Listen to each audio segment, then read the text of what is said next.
ay puri. Ngalan niya ay dakilain,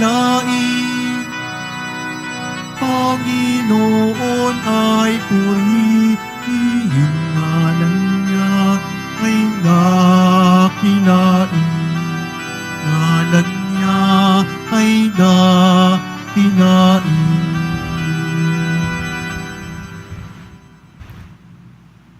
Sa ngalan ng Ama at ng Anak at ng Espiritu Santo, Amen. sumainyo ang Panginoon. At sumayo rin. Mga kapatid, aminin natin ang ating mga kasalanan upang tayo ay maging marapat gumanap sa banal na pagdiriwang. Inaamin ko Sa makapangyarihang Diyos at sa inyong mga kapatid, na lubha ako nagkasala sa isip, sa salita at sa gawa, at sa aking pagkukulang. Kaya isinasamo ko sa mahal na Birhen Maria at sa lahat ng mga anghel at mga banal at sa inyong mga kapatid na ako'y panalangin sa Panginoong ating Diyos. kaawaan tayo ng makapangyarihang Diyos, patawarin tayo sa ating mga kasalanan at patnubayan tayo sa buhay na walang hanggan. Amen. Panginoon, kaawaan mo kami. Panginoon, kaawaan mo kami. Kristo, kaawaan mo kami. Kristo, kaawaan mo kami. Panginoon, kaawaan mo kami. Panginoon, kaawaan mo kami. Manalangin tayo.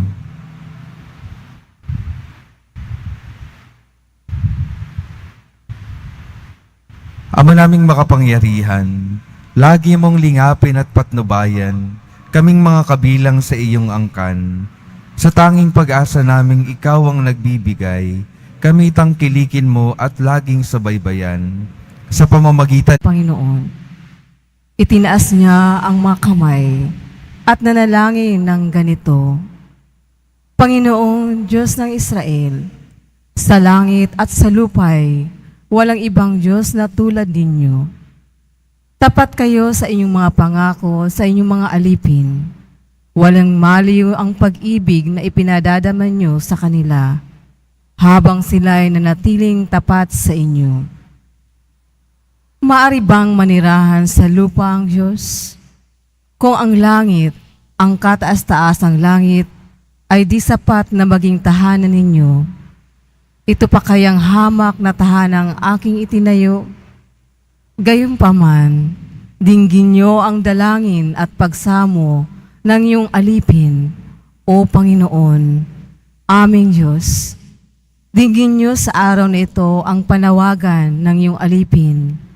Huwag ninyong igwaglit sa inyong paningin araw-gabi ang timplong ito. Yamang kayo ang may sabi na ang pangalan ninyo'y mamamalagi rito. Sa gayon maririnig niyo ang bawat dalangin ng iyong alipin tuwing mananalangin sa puok na ito. Dinggin niyo ang iyong alipin at ang iyong bayan tuwing kami mananalangin sa lugar na ito. Dinggin niyo kami buhat sa iyong luklukan sa langit at patawarin niyo kami. Ang salita ng Diyos. Salamat sa Diyos. Ang templo mo'y aking mahal, Diyos na makapangyarihan. Madiwa ka kapag nangusap ang mga matuwid at ganap.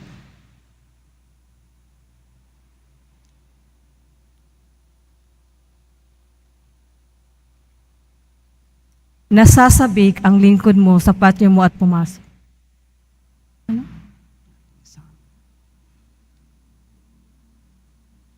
Nasasabik ang lingkod mo sa patio mo at pumasok, ang buong pangagtao'y mawit na may lingkod, sa masayang pag-ibig ni pinupuri at buhay ng Diyos.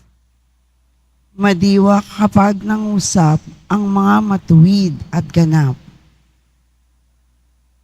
Panginoon, sa templo mo'y ang may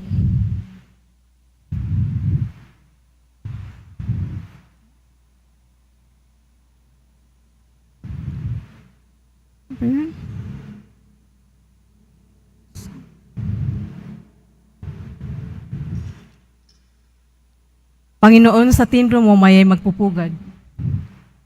Ang templo'y may pugad, may ibong layong templo'y maghahanggan. Basbasan mo, Panginoong yaring aming mahal, pagpalain mo siya'y yamang ikaw ang humirang.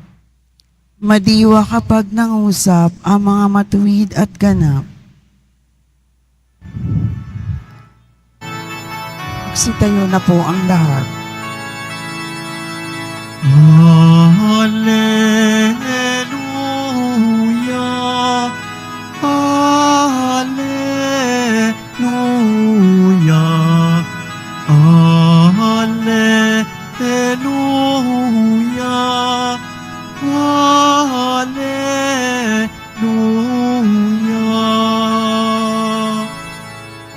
Amang Diyos ni Jesu Kristo, ang salita mo'y totoo, kami ay papanalin mo. Hallelujah, Hallelujah, Hallelujah, Hallelujah.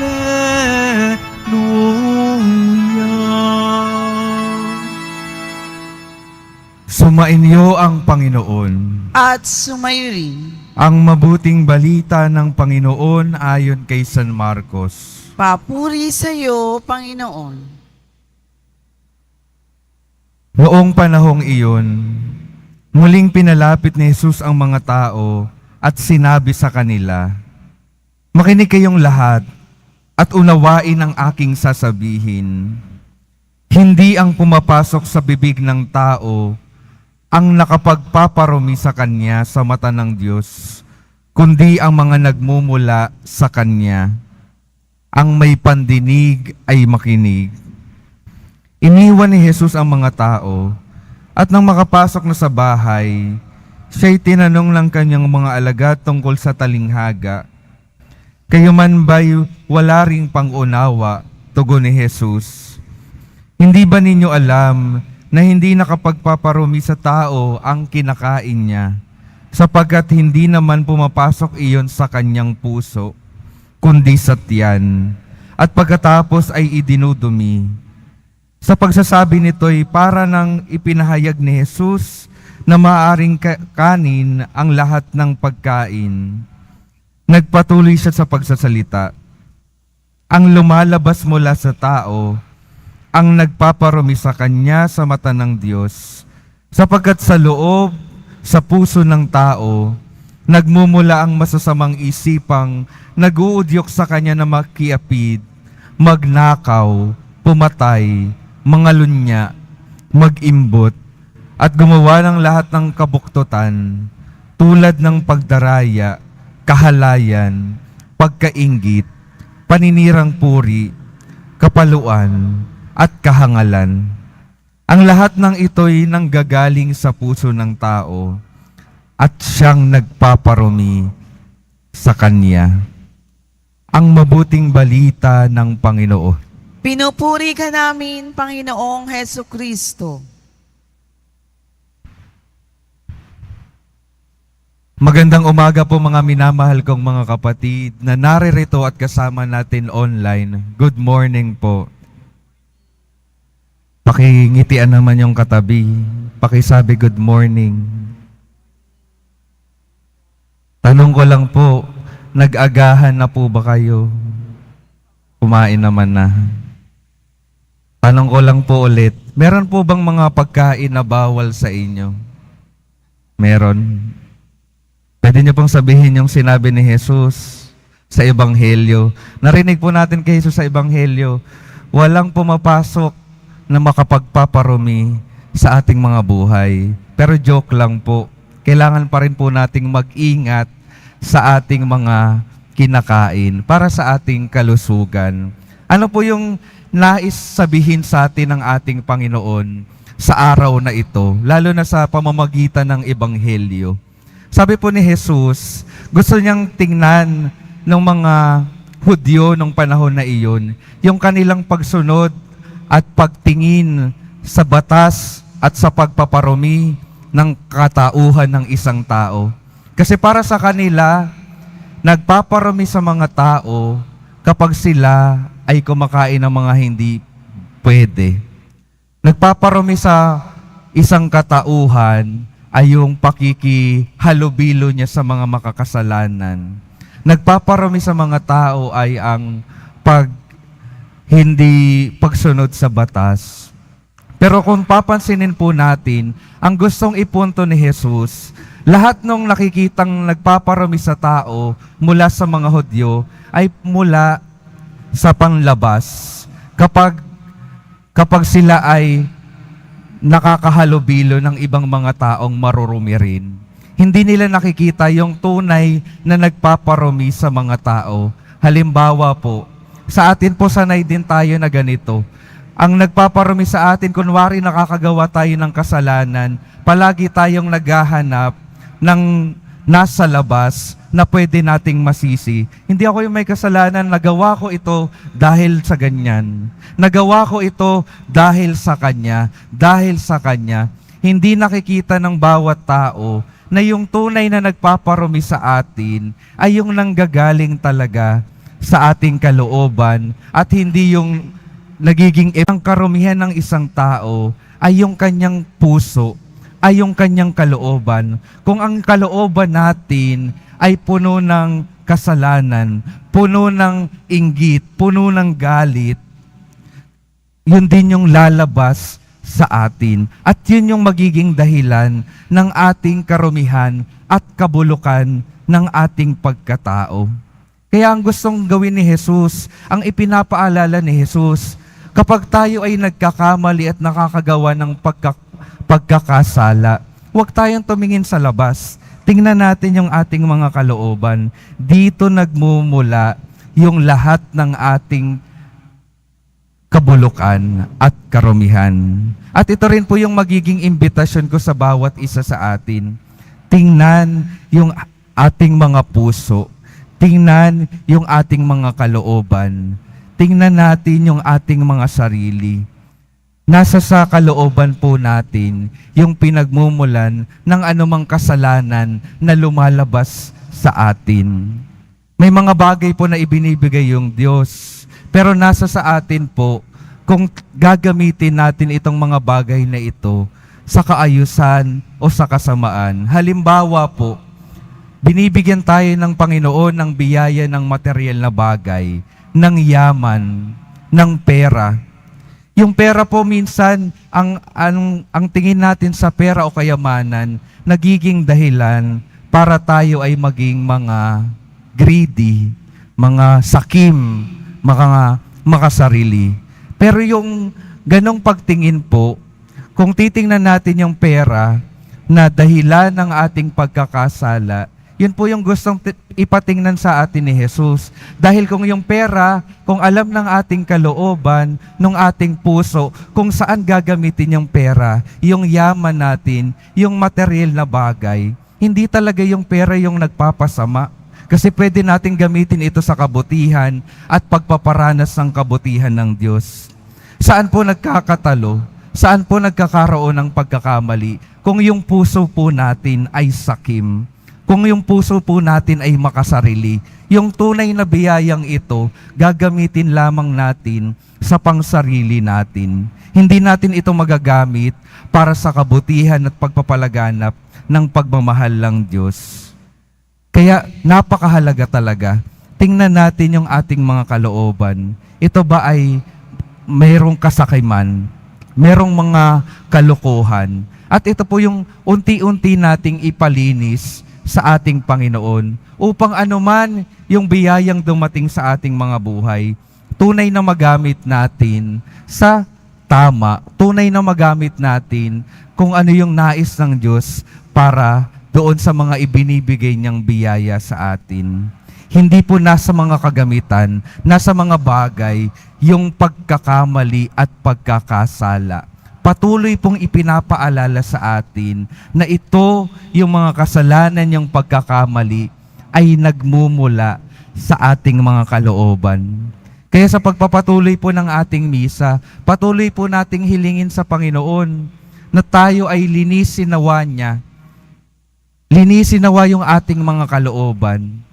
Tingnan natin yung ating mga sarili. Magpatulong tayo sa Panginoon na humingi ng grasya na makita yung ating sariling katauhan.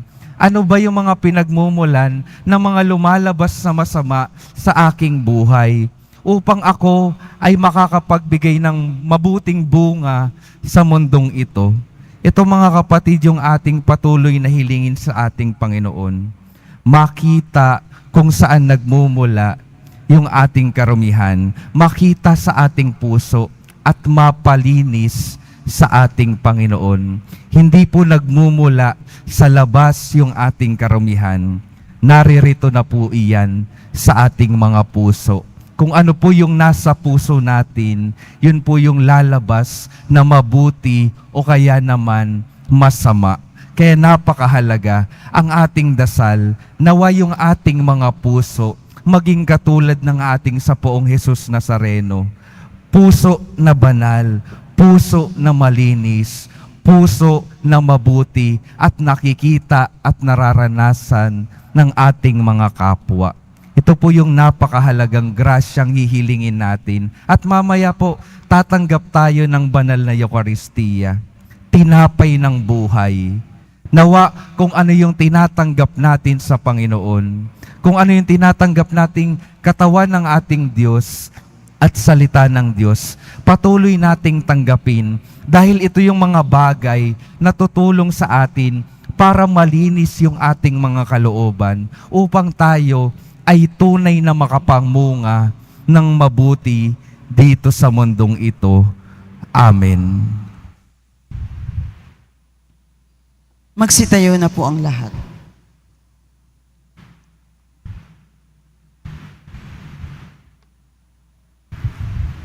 Minamahal kong mga kapatid, para sa mga Kristiyano, wala nang iba pang batas maliban sa batas ng pag-ibig.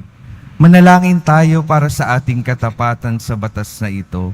Sa bawat panalangin ng ating sasabihin, Ama, dalisayin mo ang aming mga puso. Ama, dalisayin mo ang aming mga puso.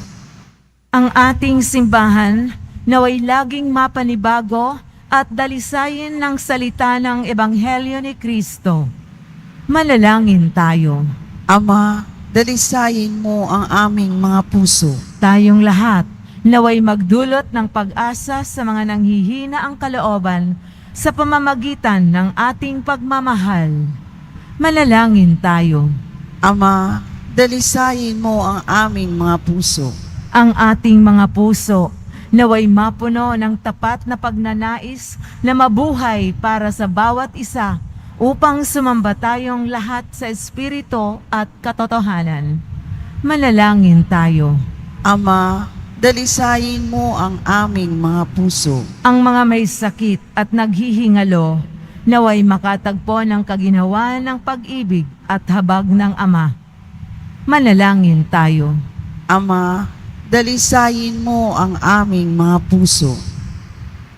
Makalangit na Ama, gawin mong dalisay ang aming mga puso upang hindi kami mawalay sa aming mithiing mahalin ka ng higit sa lahat. Hinihiling namin ito sa pamamagitan ni Kristo na aming Panginoon.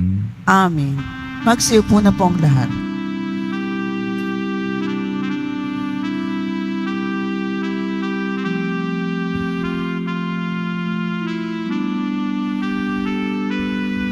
Itong alak at tinapay ay handog sa iyo, Ama. Ito'y bunga ng aming gawang iyong pinagpala. Sumasamo ang iyong bayan, tanggapin iyong basbasan, nang sa amin maging tunay na katawan at dugo ng iyong anak.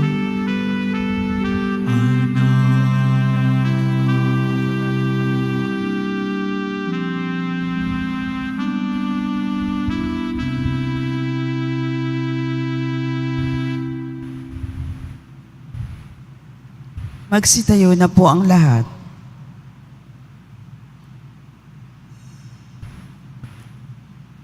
Manalangin kayo mga kapatid upang ang paghahain natin ay kalugdan ng Diyos Amang makapangyarihan. Tanggapin nawa ng Panginoon itong paghahain sa iyong mga kamay, sa kapurihan niya at karangalan, sa ating kapakinabangan at sa buong sambayanan niyang banal.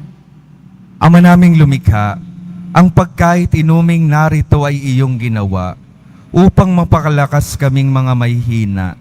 Ipagkaloob mong ito ay aming mapagsaluhan bilang pakikinabang sa buhay mong pang magpakailanman. Sa pamamagitan ni Hesukristo, kasama ng Espiritu Santo, magpasawalang hanggan. Amen. Sumainyo ang Panginoon. At sumayo rin, Itaas sa Diyos ang inyong puso at diwa. itinaas na namin sa Panginoon. Pasalamatan natin ang Panginoong ating Diyos. Marapat na siya ay pasalamatan. Ama naming makapangyarihan, tunay ngang marapat na ikaw ay aming pasalamatan. Pinagbibigyan mong ito'y aming maihayag, kahit na ito'y walang anumang maidaragdag, sa kadakilaang sa iyo ay likas. Sa pagpupuri namin ang nakikinabang, ay kami ring iyong pinakikiharapan, sa pamamagitan ng iyong anak na minamahal, kaya kaisa ng mga anghel na nagsisiawit ng papuri sa iyo, nang walang humpay sa kalangitan, kami nagbubunyi sa iyong kadakilaan. Santo, Santo, Santo, Panginoong Diyos ng mga hukbo, napupuno ang langit at lupa ng kadakilaan mo, o sana sa kaitaasan. Pinagpalang na paririto sa ngalan ng Panginoon, o sana sa kaitaasan. Magsiluhod po ang lahat. Ama naming banal, ikaw ang bukal ng tanang kabanalan. Kaya't sa pamamagitan ng iyong Espiritu, gawin mong banal ang kaloob na ito upang para sa amin maging katawan at dugo ng aming Panginoong Hesukristo. Bago niya pinagtiis ang kusang loob na maging handog, hinawakan niya ang tinapay, pinasalamatan kanya, pinaghati-hati niya iyon, iniabot sa kanyang mga alagad at sinabi, "Tanggapin ninyong lahat ito at kanin.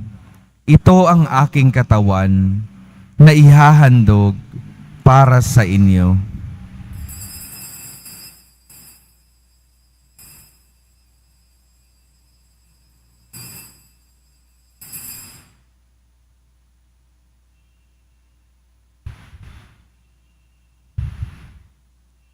Gayon din naman nung matapos ang hapunan, hinawakan niya ang kalis, muli kanyang pinasalamatan. Iniabot niya ang kalis sa kanyang mga alagad at sinabi, "Tanggapin ninyong lahat ito at inumin. Ito ang kalis ng aking dugo, ng bago at walang hanggang tipan. Ang aking dugo na ibubuhos para sa inyo at para sa lahat, sa ikapagpapatawad ng mga kasalanan. Gawin ninyo ito sa pag-alala sa akin."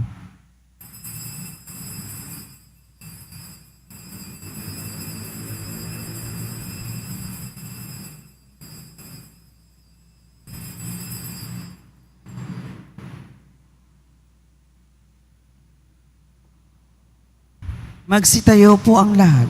Ipagbunyi natin ang misteryo ng pananampalataya. Si Kristo'y namatay, si Kristo'y nabuhay, si Kristo'y babalik sa wakas ng panahon. Ama, ginagawa namin ngayon ang pag-alala sa pagkamatay at muling pagkabuhay ng iyong anak. Kaya't iniaalay namin sa iyo ang tinapay na nagbibigay buhay at ang kalis na nagkakaloob ng kaligtasan. Kami nagpapasalamat dahil kami iyong minarapat na tumayo sa harap mo para maglingkod sa iyo. Isinasamo namin kaming magsasalo-salo sa katawan at dugo ni Kristo ay mabuklod sa pagkakaisa sa pamamagitan ng Espiritu Santo. Ama, lingapin mo ang iyong simbahang laganap sa buong daigdig. Puspusin mo kami sa pag-ibig, kaisa ni Francisco na aming Papa, at ni Jose na aming Obispo, at ng Tanang Kaparian. Alalahanin mo rin ang mga kapatid naming nahimlay, nang may pag-asang sila'y muling mabubuhay. Gayon din ang lahat ng mga pumanaw. Kaawaan mo sila at patuloyin sa iyong kaliwanagan. Kaawaan mo at pagindapatin kaming lahat na makasalo sa iyong buhay na walang wakas.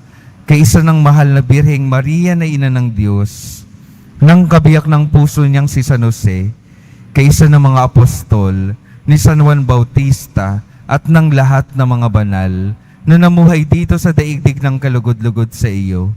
Maipagdiwang nawa namin ang pagpupuri sa ikararangal mo sa pamamagitan ng iyong anak na aming Panginoong Hesukristo. Sa pamamagitan ni Kristo, kasama niya at sa Kanya, ang lahat ng parangal at papuri ay sa iyo, Diyos Amang makapangyarihan, kasama ng Espiritu Santo, magpa sa walang hanggan. Amen. Sa tagubilin ng mga nakagagaling na utos at sa turo ni Jesus na Panginoon natin at Diyos, ipahayag natin ng lakas loob. Ama namin, sumasalangit ka, sambahin ang ngalan mo, mapasa amin ang kaharian mo, sundin ang loob mo dito sa lupa para nang sa langit. Bigyan mo kami ngayon ng aming kakanin sa araw-araw at patawarin mo kami sa aming mga sala para ng pagpapatawad namin sa nakakasala sa amin. At huwag mo kami paintulot sa tukso at iadya mo kami sa lahat ng masama. hinihiling namin kami yadya sa lahat ng masama, pagkalooban ng kapayapaan araw-araw, iligtas sa kasalanan at ilayo sa lahat ng kapahamakan, samantalang aming pinananabikan ang dakilang araw ng pagpapahayag ng tagapagligtas naming si Hesukristo. Sapagkat iyo ang kaharian at ang kapangyarihan at ang kapurihan magpakailanman. Amen. Panginoong Hesukristo, sinabi mo sa iyong mga apostol, kapayapaan ang iniiwan ko sa inyo, ang aking kapayapaan ang ibinibigay ko sa inyo. Tunghayan mo ang aming pananampalataya at huwag ang aming pagkakasala. Pagkalooban mo kami ng kapayapaan at pagkakaisa ayon sa iyong kalooban, kasama ng Espiritu Santo, magpa sa walang hanggan. Amen. Ang kapayapaan ng Panginoon ay laging sumainyo. At sumayo rin. Magbigayan kayo ng kapayapaan sa isa't isa.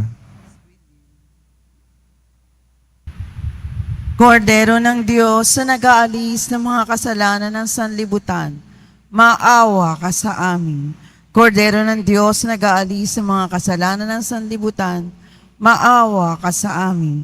Kordero ng Diyos na nag-aalis ng mga kasalanan ng sanlibutan, ipagkaloob mo sa amin ang kapayapaan. Magsiluhod po ang lahat.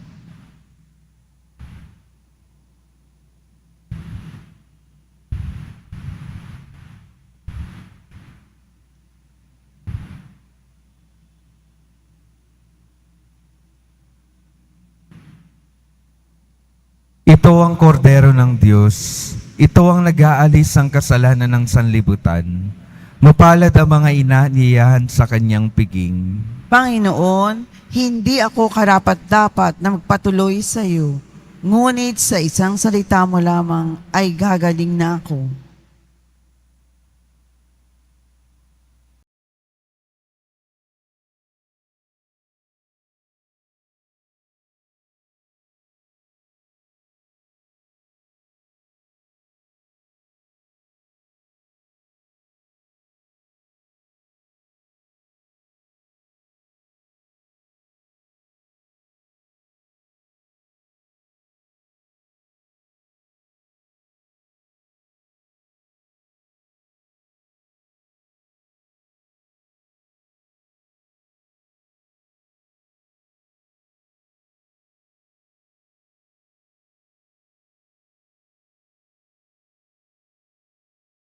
Ama naming mapagmahal, sa pagkait inuming pagkakaisa ang ibinigay, kami niloob mong makapakinabang.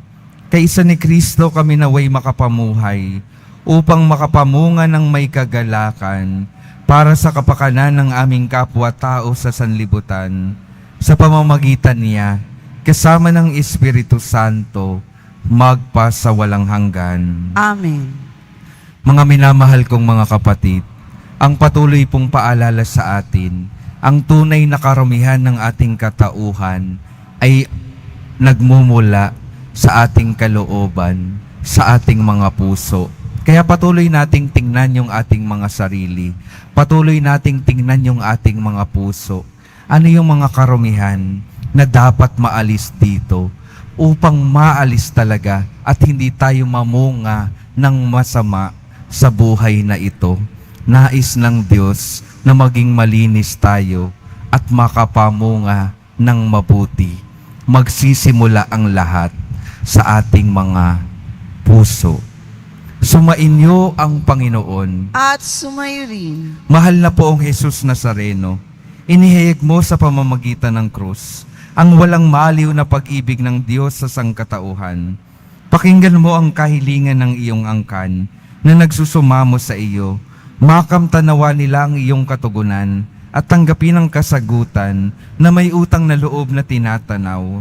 Basbasan din po ninyo ang mga daladala nilang mga imahen at dasalan sa pamamagitan ng bendisyon na ito, naway maalala nila ang mga pangako nila noon sa binyag, na ikaw ang kanilang iibigin at paglilingkuran bilang Panginoon, magpa sa walang hanggan. Amen. At pagpalain kayo ng makapangyarihang Diyos, Ama, Anak at Espiritu Santo. Amen. Humayo kayong mapayapa, taglay ang pag-ibig ng poong Jesus Nazareno. Salamat sa Diyos.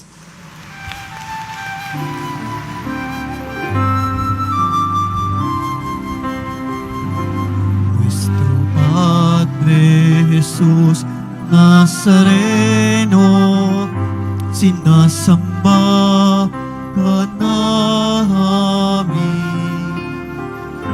Pinipinto ka namin, aral mo ang aming buhay at kaligtasan. Nuestro Padre Jesus Nazareno, iligtas mo kami sa kasalanan. Ang krus mong kinamatayan ay sagisag ng